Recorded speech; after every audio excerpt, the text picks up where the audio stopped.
Naisip mo na ba kung ano ang mangyayari kung tuluyan mong alisin ang karne, processed foods, at lahat ng iba pa sa iyong pang-araw-araw na pagkain?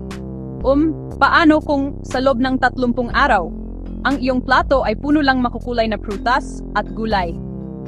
Ang tanong na ito ay hindi lang basta tanong. Ito ay isang nakakaintriga at malalim na hamon. Madaling isipin ang pagiging simple ng ganoong pamumuhay.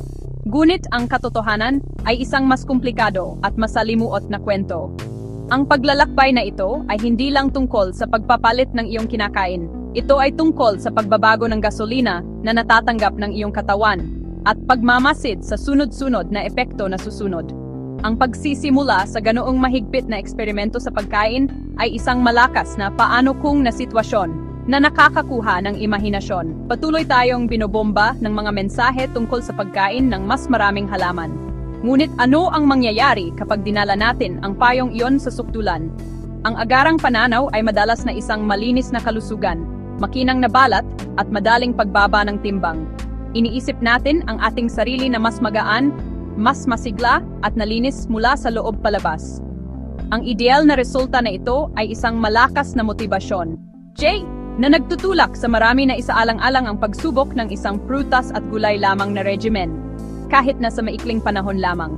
Ang pang-akit ay nasa pangako ng isang kumpletong pag-reset ng sistema, isang pagkakataon upang baligtarin ang mga taon ng maling pagkain. Ano ang kakainin mo sa almusal? Ano ang kakainin mo sa tanghalian? Ano ang kakainin mo sa hapunan? Paano mo pamamahalaan ang gutom? At paghahanap ng pamilyar na ginhawa ng isang masarap at nilutong pagkain. Ang paglipat mula sa iba't ibang dieta sa isa na puro produkto ay nangangailangan ng malaking pagbabago sa pag-isip at pisikal. Sa loob ng unang linggo ng pagkain lamang ng prutas at gulay, halos tiyak na mapapansin mo ang malaki at agarang pagbabago. Ang pinakakapansin-pansin na unang epekto ay may kaugnayan sa hydration, digestion. Karamihan sa prutas at gulay ay mataas sa tubig, kaya hydrated ka buong araw. Puno rin sila ng dietary fiber, nutrient na madalas kulang sa mga diet ng kanluran. Ang dami ng fiber ay parang walis ng iyong digestive system, nagtataguyod ng regularidad at nagpapagaan ng constipation. Mas kaunting bloated, mas magaan ang pakiramdam habang bumubuti ang kahusayan ng bituka. Sa ikalawang linggo, mas nakikita at nararamdaman ang benepisyo. Matatagang antas ng enerhiya, habang iniiwasan mo ang processed sugars.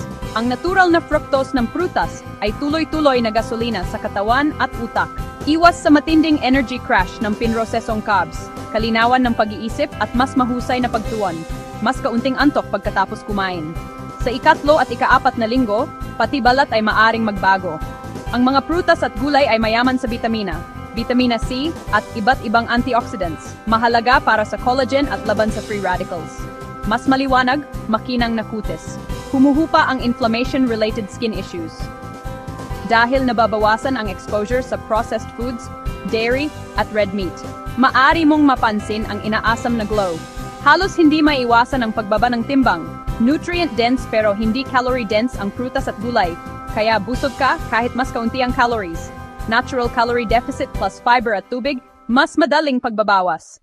Ang solusyon ay hindi iwanan ang mga halaman, kundi palawakin ang plant-based para maging mas inklusibo at madiskarte. Isama ang mga pagkaing halaman na mayaman sa protina sa bawat pagkain. Lampasan ang simpleng salads at fruit bowls. Yakapin ang legumes, lentils, chickpeas, black beans, edamame. Mahusay na pinagmumulan ng protina at fiber, tofu, tempeh.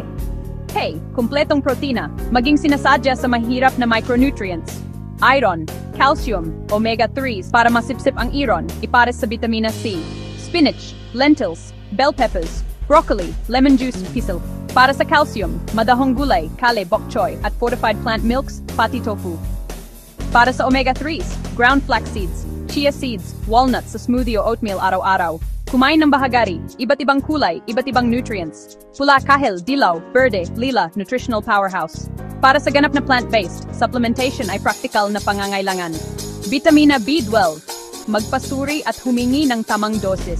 Maaring irekomenda rin ang vitamina D at algae-based omega-3. Tiyaking sakop ang lahat ng nutritional base. Sa pagtatapos, Ang 30 araw na prutas at gulay lamang ay isang eksperimento. Ipinapakita ang benepisyo ng fiber, bitamina at tubig, pati potensyal sa timbang at balat.